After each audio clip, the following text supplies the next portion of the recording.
Selamat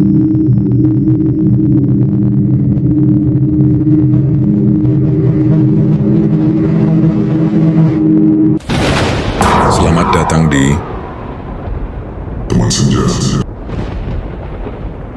Semua berawal dari mimpi. Assalamualaikum warahmatullahi wabarakatuh. Ada satu hal yang gak pernah kita sadari, bahwa di balik sunyinya malam, ada sesuatu yang sedang memperhatikan.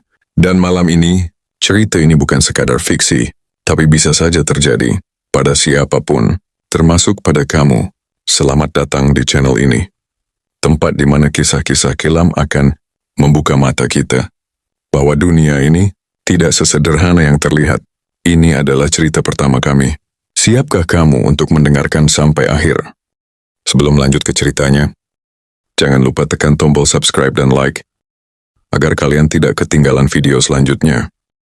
Malam ini kita akan membahas cerita tentang Aku terjebak di rumah dukun pencari tumbal.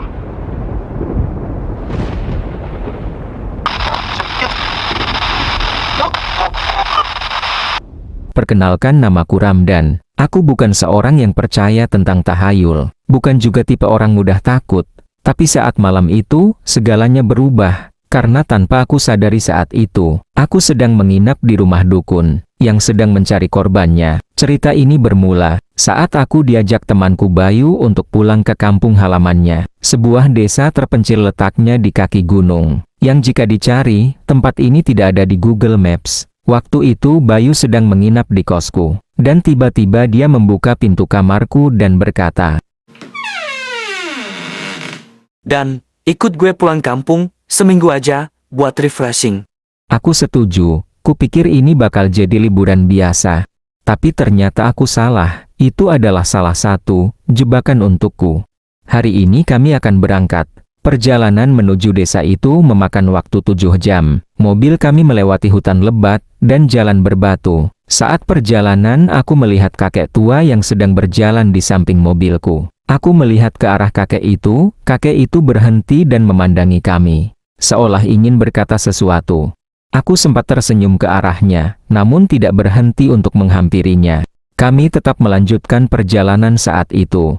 Tiba-tiba aku mendengar suara sumbang, seperti suara seorang lelaki tua yang bilang, Jangan lanjut ke sana, nanti kamu menyesal. Sontak aku kaget dengan suara itu. Aku langsung melihat sekeliling mobil. Tapi setelah kulihat tidak ada orang sama sekali.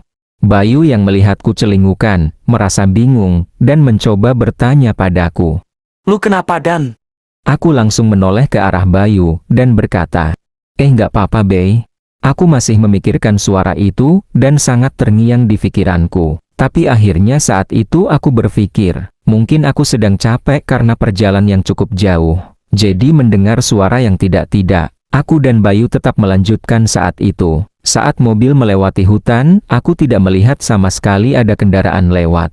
Yang ada hanya mobil kami, dan aku tidak melihat ada orang di sana. Tapi karena jalan yang berbatu dan rusak, tiba-tiba ban mobil belakang kami kempes. Bayu mencoba mengeceknya, dan kemungkinan bannya bocor. Bayu bergegas melihat ke bagasi mobil. Saat itu kita membawa ban cadangan, namun kami lupa untuk membawa dongkrak. Kami cukup bingung saat itu, dan kami putuskan untuk menunggu siapa tahu ada orang lewat.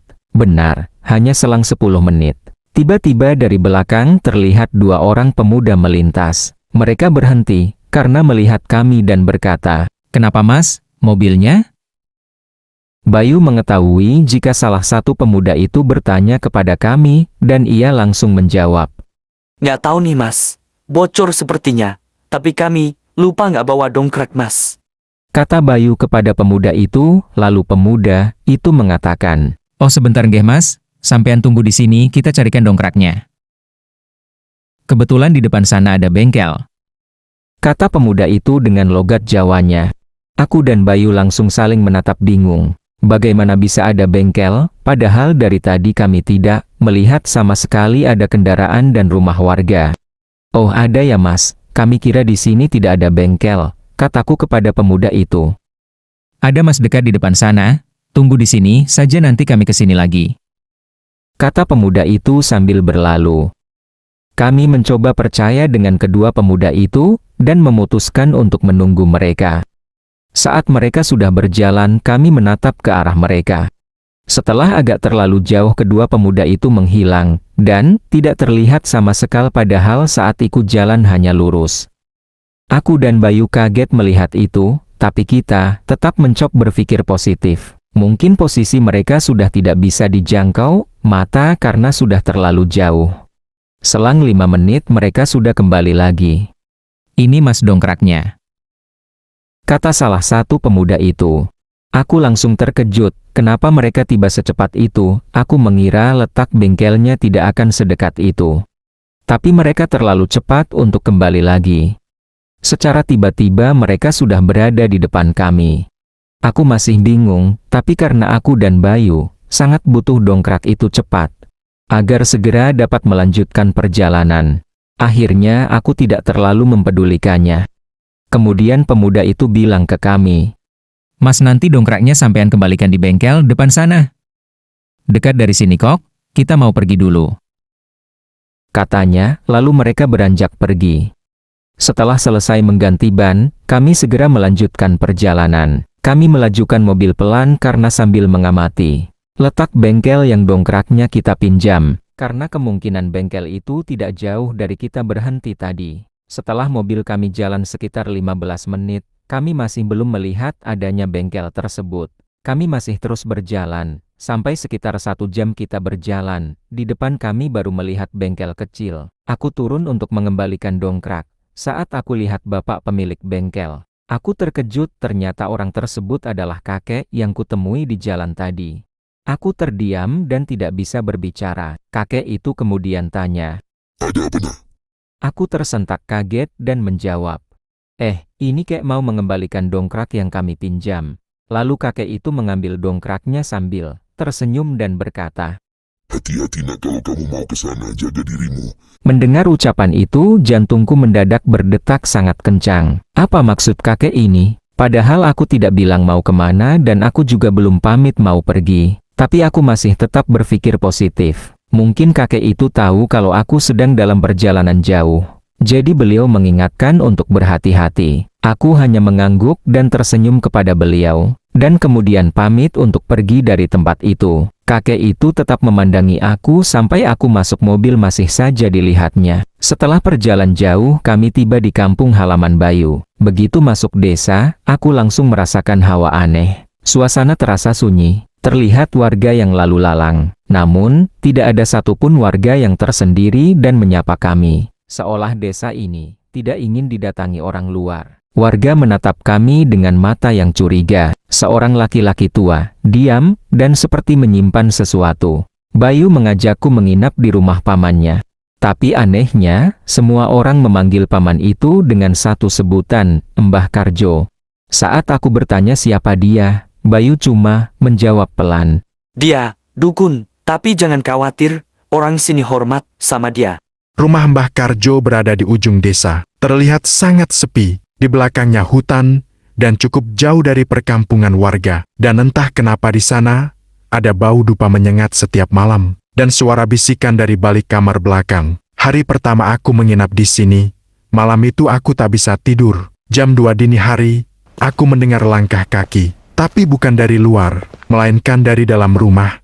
Padahal semua pintu terkunci. Suara itu terdengar dari kamar Mbah Karjo. Aku mengintip dari sela pintu, dan melihatnya duduk bersila di tengah lingkaran kain kafan. Dengan posisi menghadap boneka berbentuk manusia, Mbah Karjo masih terlihat fokus, yang kelihatannya tidak sadar jika aku sedang menatapnya dari tadi. Lalu tiba-tiba dari belakang seperti ada yang meniup leherku. Aku tersentak kaget dan menghadap belakang, namun aku tidak mendapati siapa-siapa di belakangku. Lalu aku langsung pergi begitu saja dari tempat itu. Keesokan paginya, Mbah Karjo tetap terlihat ramah dan menyapaku, seolah tak terjadi apa-apa. Tapi aku tak bisa berhenti memikirkan kejadian malam itu. Sore harinya aku menemukan sesuatu hal. Di belakang rumah, aku melihat gundukan tanah. Bukan hanya satu, tapi banyak. Dan di atasnya, berdiri botol bekas dengan rambut manusia di dalamnya. Aku mendengar suara orang yang sedang membaca suatu mantra. "Bey, ini apaan sih?" tanyaku. Bayu hanya diam dengan wajahnya pucat, dan hanya berkata, Kita harus segera pergi dari sini, Ram. Aku tidak tahu apa maksud Bayu. Dia sama sekali tidak menjelaskan apa-apa, tapi aku tahu dia sedang merasakan cemas dan takut. Aku cukup bingung saat itu, dan tidak tahu harus bertindak seperti apa. Malam ketiga aku menginap di sana adalah puncaknya yang menyeramkan dalam kehidupanku. Aku terbangun karena mendengar suara ketukan keras di jendela. Aku mengintip dari sisi jendela. Aku sangat terkejut. Aku melihat diriku sendiri, menatap dari luar sana, matanya hitam, tersenyum lebar, dan dia memanggilku. Masuk, ayo masuk lagi ke rumah dukun. Aku kaget dan syok. Tidak tahu tadi itu apa. Aku segera menutup jendela rapat-rapat, dan tidak berani membukanya. Setelah kejadian menyeramkan beberapa hari ini, yang kami alami, akhirnya Bayu mengaku, Bayu sebenarnya tidak pernah ingin kembali ke desa ini. Bayu menjelaskan jika ia paksa dipulang oleh ibunya, dan karena ketakutannya dia memintaku untuk ikut dengannya, dan ya sekarang kita terjebak di tempat ini. Dan Bayu menjelaskan jika sebenarnya, Mbah Karjo bukan paman kandungku, dia dukun pesugihan. Setiap tahun dia membutuhkan korban. Dan biasanya yang jadi korban adalah tamu yang menginap di rumahnya. Maaf aku tidak jujur dan membawamu masuk dalam situasi ini. Kami memutuskan kabur malam itu juga. Tapi saat kami melangkah keluar, jalan desa terlihat berubah. Pohon-pohon bergoyang keras, langit jadi merah sepakat darah. Dan dari rumah itu Mbah Karjo tiba-tiba muncul, dengan matanya yang putih serta tersenyum, dan berkata, "Sudah datang? Jangan pergi dulu. Ayo kalian, kembali masuk."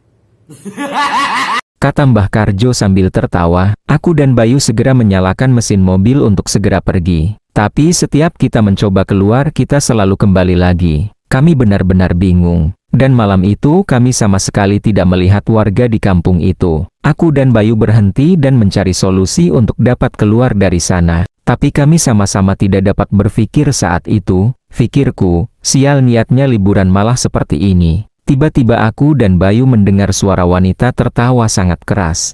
Dan perempuan itu berkata, "Yang sudah datang tidak akan dapat keluar." Katanya sambil tertawa. Kami cemas, aku melihat sekitar tidak ada orang sama sekali saat itu. Bayu pun mulai menjalankan mobil kami lagi untuk mencari jalan keluar. Tapi ya, aku dan Bayu tetap berada di situ saja. Padahal aku merasa, kita sudah lari jauh ke perkampungan warga untuk mencari pertolongan. Namun, ketika kami sadar kami tetap berada di tempat yang sama, di depan pagar rumah Mbah Karjo. Saat aku sudah lelah, aku mencoba menenangkan diriku dan Bayu, agar dapat berpikir jernih. Akhirnya kita memutuskan untuk mengemudikan mobil pelan menuju arah perkampungan warga. Kali ini kami berjalan lebih tenang, dan berhenti sejenak.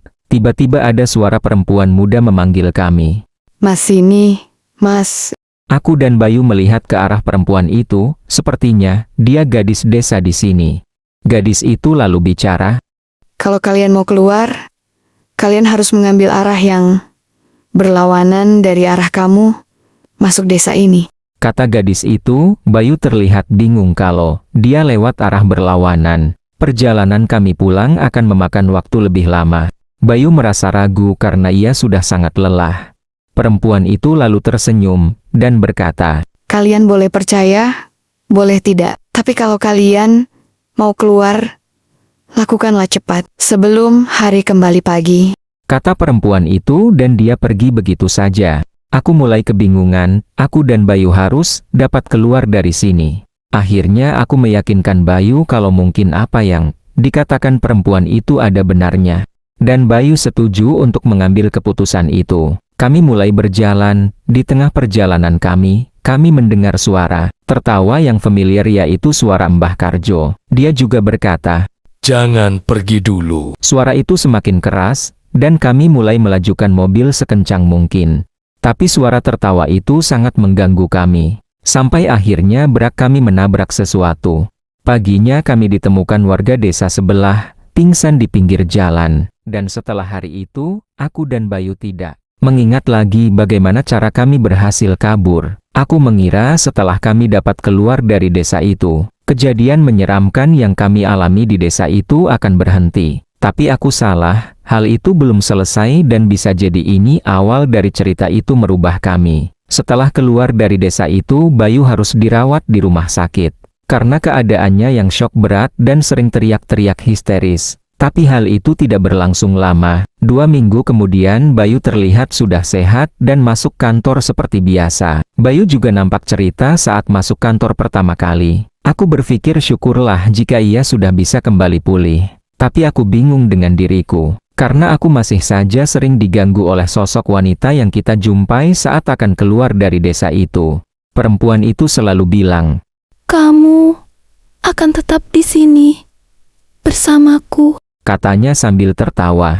Dan juga aku sering bermimpi tentang Mbah Karjo, yang tersenyum kepadaku dengan mata putih, yang tiba-tiba keluar darah segar yang sangat banyak dari mulutnya. Ya, hal itu membuatku semakin stres hingga aku berpikiran apakah sebenarnya korban yang dimaksud Bayu itu aku. Tapi kalau iya, kenapa aku bisa bebas dari desa itu? Aku semakin bingung dengan kondisiku saat ini. Karena aku tidak tahu apa yang harus kulakukan. Aku juga tidak memberitahukan kejadian ini ke keluargaku atau teman-temanku lain. Hal ini aku lakukan agar mereka tidak khawatir. Karena saat ini memang aku sedang tinggal sendiri di kos. Tapi anehnya setiap orang tuaku menghubungi lewat video call, ibuku selalu bilang, "Itu siapa? Laki-laki tua di belakangmu, Nak?" "Kenapa wajahnya menyeramkan? Kamu tidak apa-apakan di sana?" Aku spontan kaget dengan pertanyaan itu. Tapi aku sendiri selama ini menganggap jika dukun itu hanya tahayul. Karena aku mengira mana ada dukun di zaman sekarang. Tapi ternyata aku salah. Hal itu membuat aku terjebak di situasi ini. Siang harinya aku mencoba menemui Bayu untuk mengajaknya makan siang. Saat itu aku dapati dia sedang berada di tempat kerjanya dan sedang mengerjakan pekerjaan kantor. Kudatangi Bayu yang sedang duduk itu. "Bey, ayo keluar makan siang." Kemudian aku melihatnya menghadap ke arahku dan tersenyum. Aku kaget, mata Bayu terlihat putih seperti mata Mbah Karjo yang ada di mimpiku. Ya, saat itu aku kaget dan aku mencoba meyakinkan diri, apakah yang kulihat itu Bayu? Tiba-tiba dari belakang ada seseorang yang menepuk pundakku dan berkata, "Ram, ngapain lu di sini?" Katanya. Aku sangat terkejut, seseorang yang ada di belakangku ternyata Bayu. Aku benar-benar bingung. Kemudian aku mencoba bertanya, "Loh, bukannya lu tadi duduk di sini? Kok tiba-tiba di belakang gue?" Kataku. Lalu Bayu menyeringai ke arahku dan berkata, "Mbah Karjo mungkin." Bayu membuat jantungku seakan-akan langsung berhenti berdetak. Dan tiba-tiba ia tertawa terbahak-bahak. "Gak lah Ram, gue hanya bercanda." Timpal Bayu. Aku semakin tidak mengerti ada apa ini. Ya, aku cukup kesal jika itu memang bercandaan. "Tapi kalau itu benar Mbah Karjo gimana Ram?" Katanya dengan wajah menegang, dan dia bilang lagi, "Aku takut jadi korban yang selanjutnya." Timpalnya. Ya, lagi-lagi perkataan Bayu membuatku takut, dan tubuhku gemetar. Dan saat aku ingin menjawab, tiba-tiba ada suara laki-laki teriak memanggilku dari belakang. Dan spontan aku menoleh ke arahnya. "Ram, lu kenapa? Gue cari dari tadi tapi nggak ketemu. Malah di sini, ngomong sendiri lagi." Kata Arga, salah satu teman kantorku. Gue ngobrol sama Bayu ga?" Kataku ke Arga. Arga terlihat bingung dan celingak-celinguk seperti mencari seseorang. Lalu aku mencoba menengok ke belakang, dan ya benar, Bayu tidak ada. Hal itulah yang membuat Arga bingung. "Ram, gue tadi lihat Bayu itu lagi makan di kantin. Ya, tadi bareng gue juga sama Babi, tapi gue tinggal buat nyariin lu." Kata Arga. Sumpah hari ini aku dibuat bingung dengan keadaan ini. Aku mulai lemas dan tidak bisa sama sekali mencerna apa yang aku alami. Tiba-tiba aku dengar suara wanita tertawa sangat keras dan berkata, "Kan sudah ku bilang, kamu tidak akan bisa pergi." Aku mulai pusing, kepalaku saat itu mulai terasa berputar-putar. Dan hidungku terasa nyeri, yang ternyata mengeluarkan darah dan belatung. Arga melihat hal itu langsung kaget dan teriak. Ram, lu nggak apa-apa?" Katanya. Aku hanya terdiam saja, tubuhku terasa lemas. Dan tiba-tiba tubuhku terasa panas, dan aku terjatuh. Selang 2 jam dari kejadian itu, aku terbangun sudah berada di ruang kesehatan. Di sana aku dapati Mbak Anis sedang duduk di bangkunya. Mbak Anis ada seorang tenaga kesehatan yang bekerja di kantorku. Mbak Anis mendekatiku dan bilang, Syukurlah kamu sudah sadar, Ram. Aku bingung dengan pernyataan Mbak Anis, dan kenapa aku sampai berada di ruang kesehatan. Mbak Anis selalu bercerita. Kamu tadi kesurupan, teriak-teriak minta tolong, dan bilang tidak mau jadi korban tumbal. Setelah itu kamu ngamuk-ngamuk. Kami sudah berusaha menyadarkan kamu tapi sangat susah. Akhirnya kita minta bantuan Pak Arifin untuk membantu kamu. Entah apa yang sudah terjadi, aku tidak mengerti, aku kesurupan. Sepertinya aku tidak merasa jika sedang kesurupan. Yang aku tahu, aku tadi memang terjatuh setelah mimisan yang banyak dan badanku panas. Aku sudah mulai tidak menghiraukan hal-hal yang kualami tapi aku sangat terkejut ketika melihat Bayu yang lewat di depan ruang kesehatan, dengan tatapan tajam dan senyum kemudian berkata, Sudah sadar, Ram? Katanya sambil berjalan. Saat itu Bayu tidak masuk ke ruang kesehatan, dia hanya lewat. Dan langsung pergi, sepertinya dia akan pulang. Setelah merasa cukup baik, aku minta izin ke Mbak Anis untuk pulang. Saat di parkiran aku lihat Mas Haris, Raffi, Beni dan juga Bayu ada di situ. Aku menyapa mereka dan segera pamit terlebih dahulu untuk pulang, karena badanku terasa sangat sakit. Beberapa hari aku masih sering mendapatkan gangguan-gangguan yang sama. Aku masih sering bermimpi tidak dapat melihat bayanganku sendiri di cermin. Karena yang kulihat adalah aku yang sedang tersenyum, dengan mata hitam legam. Sama seperti sosok di jendela rumah dukun itu. Hal itu membuatku memutuskan untuk pulang kampung dan menenangkan diri di sana. Dan karena curiga orang tuaku bertanya mereka, merasa kondisiku akhir-akhir ini terlihat aneh. Akhirnya aku menceritakan semuanya. Setelah menceritakan itu, ayahku mengatakan jika aku harus menemui seseorang kiai. Setelah beberapa kali menemui kiai itu untuk didoakan, sekarang keadaanku mulai membaik dan tidak ada gangguan lagi. Namun setelah itu aku menerima kabar jika Bayu meninggal. Aku kaget dan sangat terpukul. Aku mengira jika Bayu sudah tidak mengalami teror seperti yang kurasakan setelah dari desa itu. Dan ketika di kantor aku juga melihat Bayu dalam keadaan sehat. Tapi kenapa tiba-tiba Mas Haris memberikan kabar jika Bayu meninggal? Aku mencoba pamit ke orang tuaku untuk datang melayat di rumah Bayu. Orang tuaku mengizinkan, tapi aku harus didampingi oleh ayahku. Akhirnya aku berangkat ke rumah Bayu bersama ayahku. Di sana sudah masih banyak orang. Aku kira jenazah Bayu sudah dimakamkan, tapi aku mendengar orang-orang ribut. Katanya jenazah Bayu hilang tiba-tiba saat akan dimandikan. Saat itu orang yang akan memandikan jenazah Bayu masih menyiapkan peralatan. Dan jenazah Bayu ditinggal sendiri di bilik kecil tempat untuk memandikan jenazahnya. Tapi ketika mereka kembali jenazah itu sudah hilang dan tidak ada yang tahu. Warga bingung mencari jenazahnya waktu itu. Jadi jenazah Bayu akan dimakamkan bukan di kampung halaman tempat dukun itu tinggal, akan tetapi di rumah neneknya. Karena neneknya mengatakan jika kampung itu tidak aman. Nenek Bayu terlihat sangat sedih dan terus menangis. Di sudut lain terlihat ibu Bayu yang duduk di kursi dan diam dengan tatapan kosong, seperti orang sedang melamun. Ibu Bayu terlihat tidak menangis, tapi aku tahu ada luka yang beliau rasakan. Waktu itu aku tidak berani menyapanya, karena dengan kejadian yang aku alami, aku juga masih sedikit kesal dengan beliau. Hanya saja aku masih menghargai Bayu sebagai temanku. Aku melihat ibu Bayu menoleh ke hadapanku, dan beliau beranjak dari tempat duduknya untuk menemui aku. Aku melihat wajah ibu Bayu berubah seketika melihatku terlihat seperti marah. Kemudian beliau bergegas menemuiku. Dan ya aku terkejut beliau teriak-teriak dan mencekek leherku, sambil berkata, "Harusnya yang mati kamu, bukan anakku." Kata ibu Bayu dengan masih teriak-teriak. Orang-orang mencoba melerai dan memisahkan aku dari ibu Bayu, karena aku juga merasa kehabisan nafas. Tapi tak lama warga berhasil membawa ibu Bayu pergi dari dekatku. Setelah itu ayahku mencoba menenangkanku yang masih kaget dengan kejadian yang baru terjadi. Aku tidak tahu maksud ibu Bayu tadi, tapi aku kembali mengingat kalau korban tumbal dukun itu adalah orang yang menginap di rumah dukun itu dan aku sudah menginap di rumahnya. Aku berpikir apakah memang benar aku yang sebenarnya akan menjadi tumbal. Di tengah lamunanku, aku mendengar suara seorang nenek mencoba berbicara kepadaku. "Maaf ya nak, atas kekacauan ini. Maaf juga, karena Bayu, kamu ikut jadi sasaran dukun itu. Tapi tenang nak, dukun itu sudah mendapat apa yang dia mau. Ya, dia sudah mengambil cucuku. Katanya sambil menangis.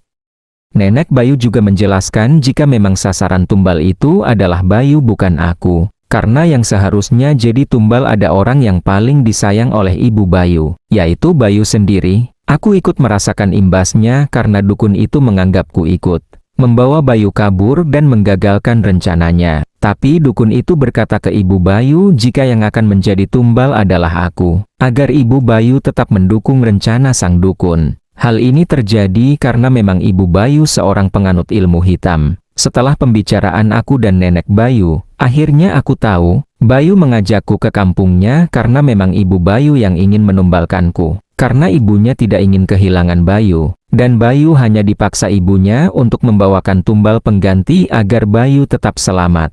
Namun, karena dari awal aku sudah merasa aneh, kami memutuskan untuk segera keluar dari kampung itu dengan melewati jalan yang berlawanan, yang membuat aku berhasil keluar dan selamat dari dukun itu, serta karena kiai yang membantuku keluar dari semua nasib sial itu. Tapi karena ibu Bayu tidak berhasil membawakan tumbal itu, akhirnya ya Bayu yang jadi penggantinya. Hal itu yang dipercayai ibu Bayu saat ini. Aku sempat menemui Mas Haris yang sedang duduk di depan. Ia mengatakan saat hari pertama Bayu masuk kantor, Mas Haris merasa Bayu sangat berbeda dari biasanya. Mas Haris mengatakan jika sempat melihat Bayu di kamar mandi, teriak-teriak sampai Mas Haris menepuk pundaknya. Bayu tiba-tiba tertawa sendiri. Mas Haris merasa aneh, dan Mas Haris juga mengatakan, jika beberapa temanku juga sering melihat Bayu berlari-lari untuk meminta tolong. Tapi saat aku masih di kantor sama sekali aku tidak tahu kejadian itu. Aku cukup heran kenapa aku sama sekali tidak tahu. Dan setelah aku memutuskan pulang kampung, Mas Haris sempat melihat Bayu melukai tangannya sambil tertawa terbahak-bahak, yang akhirnya membuat Bayu harus dibawa ke rumah sakit. Saat di rumah sakit pun Bayu juga masih sering kesurupan. Sampai akhirnya ia dibawa pulang oleh nenek dan ibunya. Setelah itu teman-teman kantorku sudah tidak mengetahui kabarnya. Dan selang seminggu Mas Haris mendengar kabar jika Bayu meninggal. Malam semakin larut, kami belum pulang karena masih mencari jenazah Bayu. Dan waktu tepat jam 11 malam jenazah Bayu ditemukan di kamar ibunya. Kata orang-orang mereka sudah sempat mencari di kamar itu tidak ada. Anehnya malam itu jenazah tiba-tiba berada di sana. Kemudian warga segera memakamkan jenazahnya. Setelah pemakaman kami Sige pamit pulang, tapi aku mendengar. Tolong Ram, tolong aku, katanya. Aku kaget, suara itu seperti suara Bayu. Tapi aku tahu Bayu baru saja dimakamkan.